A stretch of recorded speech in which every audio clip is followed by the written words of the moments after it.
They laughed together when the world wasn't watching. They comforted each other when life became unbearable. But behind the smiles was a silence that hid heartbreak, pride, and regret. For years, Elton John kept the truth to himself about the bond he shared with Princess Diana and the pain that nearly broke them apart. Now he is finally ready to tell the story that changed both of their lives forever. It began the night they met during the summer of 1981, a year that would forever change British history. Prince Charles was preparing to marry a young nursery school assistant named Diana Spencer, and all of Britain was swept up in the fairy tale. But for Elton John, who was already one of the most famous musicians in the world, that year marked something far more personal: the beginning of a friendship that would change his life. By then, Elton had already become a familiar figure among the royals.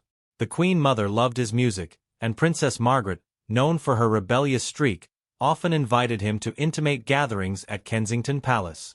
He had performed for aristocrats, dined with dukes, and even shared jokes with Prince Philip, who once teased him for driving a bright yellow Aston Martin around Windsor.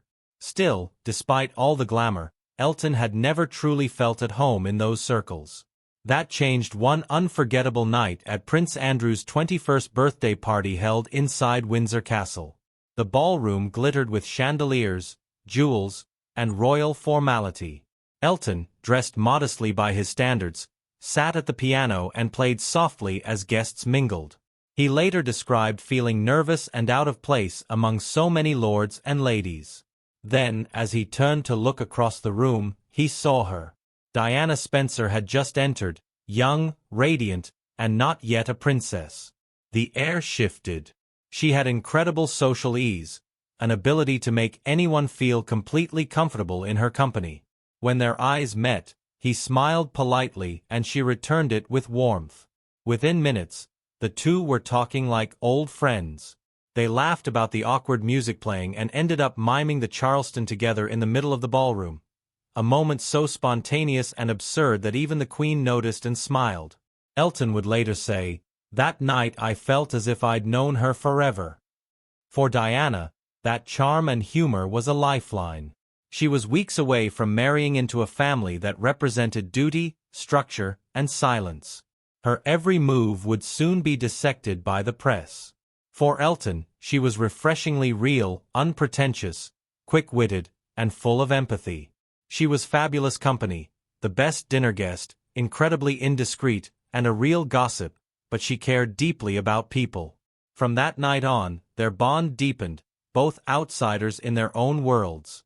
He, a flamboyant musician constantly under scrutiny for his sexuality, and she, a woman about to lose her freedom to the royal institution. They saw each other's pain without judgment. That mutual understanding, born out of laughter on a dance floor, would turn into one of the most enduring friendships of the 20th century. Neither of them could have known that it would also end in unimaginable tragedy, and that one day Elton's voice would be the one to say goodbye for them both. Throughout the 1980s and early 1990s, Elton John and Princess Diana became inseparable in a way that very few people around them understood. Their lives were lived under constant flashbulbs, yet behind the headlines was a friendship built on honesty and vulnerability. Whenever they appeared together, whether at charity galas, royal events, or music concerts, the cameras captured smiles and laughter. But what the public didn't see was the private compassion that held their bond together. Elton often said that Diana had a gift. She could make the most powerful people in the world feel at ease, yet she herself rarely felt at peace. She was trapped between expectation and emotion, royalty and humanity. As the 1980s progressed, her marriage to Prince Charles grew colder. Rumors of affairs, distance, and despair filled the newspapers. Inside Kensington Palace, Diana was suffocating under the weight of royal formality. Elton understood loneliness all too well. Behind his extravagant costumes and fame, he was fighting his own battles with addiction, self-doubt, and the burden of being constantly scrutinized. They recognized that pain in each other, and it forged an unspoken trust. Their friendship blossomed during these difficult years. Diana often attended Elton's charity events, especially those supporting AIDS awareness, a cause close to both their hearts. At a time when the stigma surrounding AIDS was at its peak, Diana defied royal protocol by visiting patients, shaking their hands, and embracing them without gloves. Elton once said that this single act changed the public perception of AIDS forever. It was the moment he realized just how fearless she truly was. She didn't care about image or gossip. She cared about people. There were lighter times too.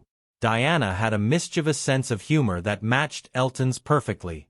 She loved teasing him about his flamboyant wardrobe, while he admired her ability to turn royal stiffness into charm. Elton recalled parties where she would laugh uncontrollably at his jokes or roll her eyes at the snobbery of the aristocracy. But wherever they went, chaos followed. One evening at a private dinner party in London, both Richard Gere and Sylvester Stallone were guests, and both became infatuated with Diana. The situation quickly escalated into what Elton called a near fistfight over her attention. She could bring Hollywood superstars to the verge of a punch-up, he later wrote.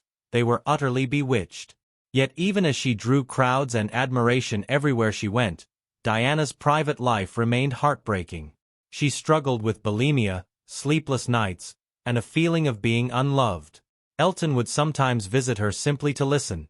No cameras, no audience, just two friends escaping the noise. But as fame grew, so did pressure.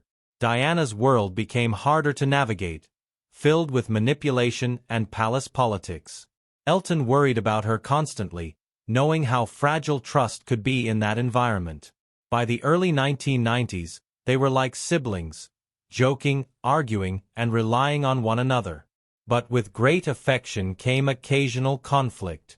Fame, pride, and exhaustion began to chip away at even their closest bond, and soon a misunderstanding would bring the friendship to its lowest point, the rift. By the mid-1990s, Elton John and Princess Diana's friendship had become one of the most talked-about bonds between a celebrity and a royal. They had weathered media storms together, laughed through scandals, and supported each other in ways the public never saw. But in 1996, something unexpected happened. Something that would tear their friendship apart, leaving both wounded and silent. It started with a charity project that meant the world to Elton. He had been working on a coffee table book of rock photography, a glamorous collection of images of musicians, performers, and artists, with all proceeds going to an AIDS foundation. Diana had agreed to write the foreword. It wasn't just a favor, it was a statement. She had long been an advocate for AIDS awareness, breaking taboos and humanizing a disease many still feared. For Elton, having her name on the project was both an honor and a powerful symbol of compassion. Then, without warning, she withdrew. A letter arrived from Diana's office, polite but distant. She explained that she could no longer participate. The reason, as Elton later learned, was royal disapproval. Advisors from Buckingham Palace had objected to her involvement in a book that included photos of semi-nude male models. They didn't like the idea of a member of the royal family being associated with that kind of imagery, Elton recalled. To him, it felt like a betrayal, not from a princess, but from a friend he thought he could count on.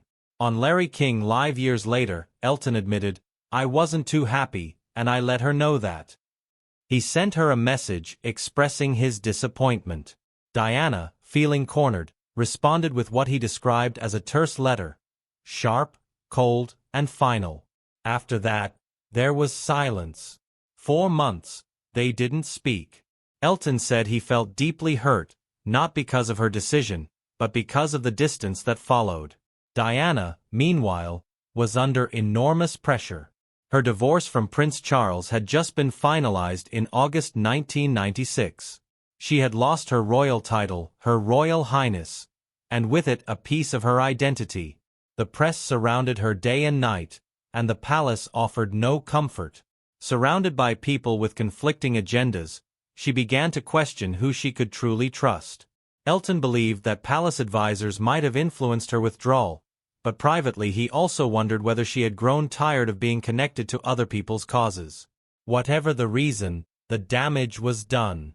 Two people who once shared everything, laughter, grief, even secrets about the monarchy, were suddenly strangers. It was awful, Elton later said. We'd always been honest with each other. But pride got in the way. He admitted he could have called her but didn't. We were both too proud, he confessed, and before we could fix it, it was too late. For almost a year, the silence between them grew heavier. Behind closed doors, Elton continued his charity work, and Diana tried to rebuild her life as an independent humanitarian. Yet both carried the quiet ache of a friendship left unresolved. Neither could have known that time was running out and that fate was about to bring them face to face again under the shadow of another tragedy. On July 15, 1997, Italian designer Gianni Versace, one of Diana and Elton's closest mutual friends, was shot and killed outside his Miami Beach mansion. The news sent shockwaves across the fashion and entertainment world. Both Elton and Diana were devastated. She had modeled one of Versace's gowns for Harper's Bazaar in 1991 and adored him as a friend and confidant. After his murder, Diana reportedly asked her bodyguard, "Do you think they'll do that to me?" It was a chilling foreshadowing of what was to come. At Versace's funeral in Milan, Diana spotted Elton sitting in grief. The two hadn't spoken in months, but she walked over and reached for his hand. "I'm so sorry," she whispered. "It was silly our falling out. Let's be friends again." Elton later revealed that the moment touched him deeply, but in true Diana fashion, she broke the tension with humor. The words of comfort coming from her lips at that exact moment, he recalled, were actually, "God, I'd love a polo." They laughed, and in that moment, their friendship was reborn. They made plans to see each other again soon. But just 6 weeks later, that meeting would never happen.